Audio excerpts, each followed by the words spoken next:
சரி, தல ரசிகர்களுக்கு ஒரு நியூஸை சொல்லிடுங்க. வருமா வராதான்னு இருக்கிறப்ப அவங்களால அறிவிப்பு ஒரு பக்கம் வராம எப்படா வருன்ற ஒருக்கு வந்து நாங்கள் வந்துடுறோம்டான்னு சொல்லி அறிவிப்பு விட்டுருக்காங்க.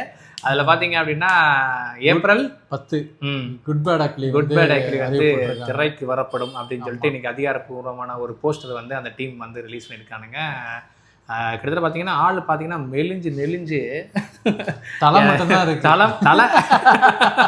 அதான் தலை மட்டும்தான் இருக்கு. ஆக்சுவலி வந்து எதுக்குன்னா அந்த ஒரு கார் ரேஸ் போறாங்கல்ல துபாயில, அதுக்கு பர்டிகுலரா சில உடம்பு ரீதியா வந்து கொஞ்சம் ஃபிட்னஸ் குறைக்கணும் அப்படின்றது தான் அதுல கண்டிஷன். அதனால அவர் உடம்பு குறைச்சிருக்காரு. நான் பார்த்துட்டு ஏதோ ஸ்டாச்சு கிட்ட உட்காந்து எடுத்திருக்காரு போலன்னு பார்த்தா உண்மையுமே வந்து ஆள் நல்லா வெள்ளை இருந்தாரு. வெள்ளை சட்டை அப்படி பழங்கி மாதிரி மின்னாப்ல. நான் வந்து ஸ்டாச்சு தான் போல, மெழுகு ஸ்டாச்சுன்னு சொல்லுவாங்க தெரியுமா, அந்த மாதிரி எடுத்திருக்கேன் போல அப்படின்னு நினைச்சு பார்த்தா உண்மையாவே வந்து அஜித். நான் மிரண்டே போயிட்டேன் அந்த போட்டோவை பார்த்துட்டு.